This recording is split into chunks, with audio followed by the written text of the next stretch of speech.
ఈసారి ఎన్నికల్లో అనేక మంది పోల్స్టర్స్ ఉన్న exit polls, pre polls, post polls జరుపుతున్నా కూడా ఇద్దరు ప్రామినెంట్గా ముందుకొచ్చారు. ఒకరు ప్రశాంత్ కిషోర్, వాస్తవంగా ఇతను సెఫాలజిస్ట్ కాదు.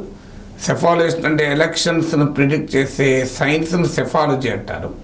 ఇది not a professional psephologist but a political consultant. రాజకీయ పార్టీలకు ఎలా వ్యూహాలు రచించాలి, ఎలా గెలవాలి అని చెప్పే సలహాదారుడు. సో ప్రశాంత్ కిషోర్కు భారత రాజకీయాలపై ఉన్న అవగాహన మామూలు అవగాహన కాదు. నేను దాదాపు ప్రశాంత్ కిషోర్ ప్రతి ఇంటర్వ్యూ చూశాను. So wonderful knowledge on Indian పాలిటిక్స్లో ఉండే న్యూయాన్సెస్ ఏంటి.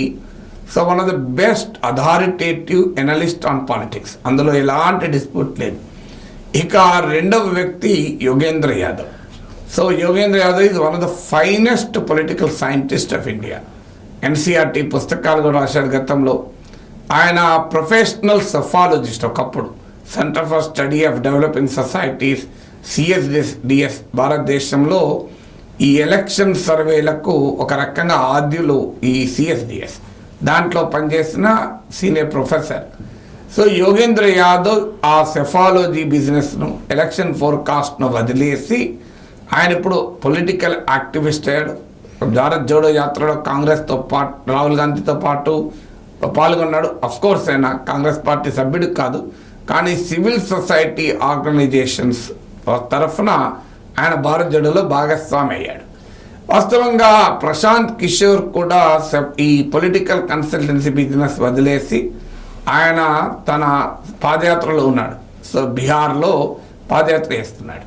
సో ఇద్దరు ప్రొఫెషనల్ సెఫాలజీ, ఎలక్షన్ ప్రిడిక్షన్, ఎలక్షన్ను వదిలేసి కూడా పబ్లిక్ యాక్షన్లో ఉన్నా కూడా ఇద్దరు ఒక ప్రొడిక్షన్ ఇచ్చారు.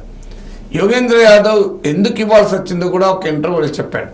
యాక్చువల్గా నేను ఈ సెఫాలజీకి దూరం అయ్యాను, కానీ మోడీ, భారతీయ జనతా పార్టీ వ్యూహాత్మకంగా ఈ పోల్స్టర్స్ను కూడా ఉపయోగించుకుంది. ఈ సర్వేలు చేసే కంపెనీల వెనకాలకు కూడా బీజేపీ ఉంది. అందువల్ల వీళ్ళొక హైప్ క్రియేట్ చేస్తున్నారు. ఈసారి 400 సీట్లు వస్తాయి ఎన్డీఏకు, 370 వస్తాయి బీజేపీకి అని మోడీ అన్న దాన్ని ఆధారంగా చేసుకొని మీడియా ద్వారా, సోషల్ మీడియా ద్వారా బలమైన నరేటివ్ బిల్డ్ చేస్తున్నారు. అందుకు ఈ సర్వేలను ఉపయోగించుకుంటున్నారు. అందువల్ల ఈ సర్వే అనే ఒక అద్భుత సామాజిక శాస్త్రాన్ని మిస్యూజ్ చేస్తున్నారు కనుక నేను ఎంటర్ కావాల్సి వచ్చింది అని యోగేంద్ర యాదవ్ ఒక ఇంటర్వ్యూలో చెప్పాడు. ప్రశాంత్ కిషోర్ నేను పొలిటికల్ కన్సల్టెన్సీ ఫీల్డ్ వదిలేశానని చెప్తూ కూడా అనేక ఛానళ్లకు ఒక 3-4 దశలు అయిపోయాక ఓటర్ టర్న్అవుట్ పడిపోయి బీజేపీ దెబ్బతింటుంది, మోడీ గ్లామర్ లేదు అని వార్తలు వస్తున్న సమయంలో ఎంటర్ అయి ప్రతి టీవీ ఛానల్కు, ప్రతి న్యూస్ పేపర్కు, ఆఖరికి యూట్యూబ్ ఛానళ్లకు కూడా ఇంటర్వ్యూ చేయడం మొదలుపెట్టాడు. ప్రతి ఇంటర్వ్యూలో బీజేపీ గెలవబోతోంది, 400 రావు, కానీ డెఫినెట్గా లాస్ట్ టైం తెచ్చుకున్న 303కి +10 +20 ఉంటాయి అని ఆయన అసలు ఎన్నికలకు 3వ దశ 4వ దశ అందుకని 7వ దశ వరకు ఒక ప్యారలల్గా క్యాంపెయిన్ లాగా నడిపాడు.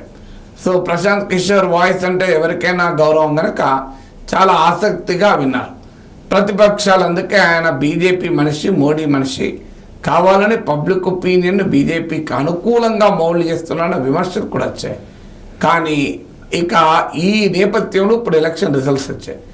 ఎలక్షన్ రిజల్ట్స్లో ప్రశాంత్ కిషోర్ ప్రిడిక్షన్ ఏమైంది, యోగేంద్ర యాదవ్ ప్రిడిక్షన్ ఏమైంది. ప్రశాంత్ కిషోర్ ఆంధ్రప్రదేశ్ వరకు చాలా కరెక్ట్గానే ప్రిడిక్ట్ చేశాడు. జగన్మోహన్ రెడ్డి చిత్తుగా ఓడిపోతాడన్నాడు. అఫ్కోర్స్ ఆయన అరౌండ్ 51 కూడా రావన్నాడు. అసలు ఆ ఫీల్ లేదు ప్రశాంత్ కిషోర్ యొక్క, అది ఎవరికి కూడా ఆ స్థాయిలో ఓడిపోతాం ఊహించలేదు. But the direction of the prediction was correct. So అందరూ టఫ్ ఫైట్ ఉంటుంది, నువ్వా నేనా అన్నట్లుంటుంది, it can swing in any direction అంటున్న సమయంలో ప్రశాంత్ కిషోర్ ఇటు అటు స్వింగ్ ఏం కాదు, క్లియర్గా జగన్కు వ్యతిరేకంగానే భారీగా స్వింగ్ ఉంటుంది అని కరెక్ట్గా ప్రెడిక్ట్ చేశాడు. అది అప్రిషియేట్ చేయాలి. కానీ అదే సమయంలో ఆయన బెంగాల్లో బీజేపీకి ఎక్కువ సీట్లు వస్తాయన్నాడు, కానీ అక్కడ రాలే. అక్కడ బీజేపీకి తగ్గినాయి. లాస్ట్ టైం 18 సీట్స్ వస్తే ఈసారి 6 తగ్గి 12 మిగిలినాయి. కానీ మమతా బెనర్జీకి పెరిగాయి. లాస్ట్ టైం 22 వస్తే ఈసారి 29 వచ్చినట్టున్న 20 ఈసారి పెరిగాయి సీట్లు అక్కడ కూడా, లాస్ట్ టైంతో పోలిస్తే పెరిగాయి. సో అందువల్ల క్లియర్గా ప్రశాంత్ కిషోర్ అక్కడ ఘోరంగా ఫెయిల్ అయ్యాడు బెంగాల్ విషయంలో. బెంగాలే కాదు, దేశం విషయంలో కూడా ఫెయిల్ అయ్యాడు. సో బల్లగుద్ది చెప్తూ వచ్చారు, మీరు టేక్ ఇట్ ఫ్రమ్ మీ. మన గబ్బర్ సింగ్ సినిమాలో ఉంటుంది చూడు, నోట్ చేసుకోమని అంటుంటాడు చూడు హీరో. సో అలా మీరు టేక్ ఇట్ ఫ్రమ్ మీ, బీజేపీకి 303+, నో మైనస్ అంటాడు, మైనస్ కూడా ఉండదు. సాధారణంగా ప్రిడిక్షన్లు ప్లస్ ఆర్ మైనస్ ఇస్తాయి. సో నో మైనస్, 303+, ఆ 10 కావచ్చు 20 కావచ్చు. అఫ్కోర్స్ 370 కాకపోవచ్చు, కానీ 10-20 ఉంటాయన్నాడు. కానీ ఎక్కడ పడిపోయిందంటే బీజేపీ 240 పడిపోయింది. సో ఆ లెక్కన యోగేంద్ర యాదవ్ కన్సిస్టెంట్గా చెప్తూ వచ్చాడు. ఆఫ్టర్ ఎవ్రీ ఫేజ్ ప్రిడిక్షన్ ఇచ్చాడు.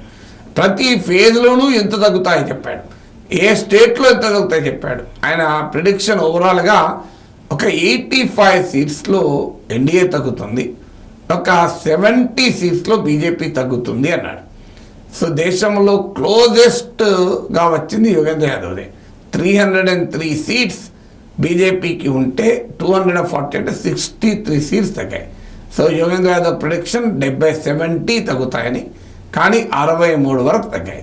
సో అందువల్ల ప్రిడిక్షన్స్ ఎవరిదైనా రైట్ కావచ్చు, ఎవరిదైనా నాకు కావచ్చు, ఇందులో ఎవరిది తప్పు పట్టాల్సింది కాదు. ప్రశాంత్ కిషోర్ తప్పైనంత మాత్రాన ఆయన తప్పు పట్టకూడదు, యోగేంద్ర యాదవ్ రైట్ అంత మాత్రాన ఆయన ఎక్కించుకోకూడదు కూడా. ఎందుకంటే ఈ సైన్స్, పోల్ సైన్స్ అలాంటిది, ఎప్పుడు ఎవరిది రైట్ అవుతుందో ఎవరిది రాంగ్ అవుతుందో ఎవరమో చెప్పలేము. అందువల్ల పోల్ ప్రిడిక్షన్ ఇచ్చిన వాళ్ళు, పొలిటికల్ స్పెక్యులేషన్ చేసిన వాళ్ళు ఆ సమయానికి వారికి ఉన్న అంచనాగానే తీసుకోవాలి తప్ప, ఇప్పుడు ప్రశాంత్ కిషోర్ మీద వైసీపీలో చీనో కాన్స్పిరేటరు, ఈయన చంద్రబాబు నాయుడు విజయం కొరకు పనిచేశాడని ఆ అనుమానం రావడానికి కూడా కారణం లేకపోలేదు. కరెక్ట్గా హైదరాబాద్కు ఎన్నికల ముందు రోజు ఉన్నాడు, 2 days ఉన్నాడు, 3 days ఉన్నాడు. ఇక్కడ ఎందుకున్నావు మరి, నువ్వు ఫీల్డ్లో లేవు కదా అంటే అని అడిగితే, రవిప్రకాష్ అడిగితే ఆంధ్రప్రదేశ్లో లేను కదా అని దాన్ని బుకాయించాడు. సో అందువల్ల ఈ ప్రజెన్స్ వాజ్ మిస్టీరియస్, అందులో అనుమానం లేదు. సో అందువల్ల Prashant Kishor presence, timing of assertion, పదే చెప్పడం, ఆఖరిగా నిజం కాకపోవడం, ఇవన్నీ కాంబినేషన్లో చూసినప్పుడు ప్రశాంత్ కిషోర్ మీద అనుమానాలు రేకెత్తించబడుతున్నాయి. దానికి మనం ఇప్పటికిప్పుడు కంక్లూడ్ చేయలేం. బట్ క్లియర్గా ప్రశాంత్ కిషోర్ ప్రిడిక్షన్ ఎక్సెప్ట్ ఆంధ్ర ఇంకెక్కడా సక్సెస్ కాలే, దేశంలో సక్సెస్ కాలే. యోగేంద్ర యాదవ్ మాత్రం ఆంధ్రప్రదేశ్లో కూడా టీడీపీ వస్తుందని ప్రిడిక్ట్ చేశాడు. సో అందులో కూటమికి వస్తాయని ప్రిడిక్షన్ ఇచ్చారు. దేశంలో కూడా బీజేపీకి భారీగా తగ్గుతాయన్నాడు, అది జరిగింది.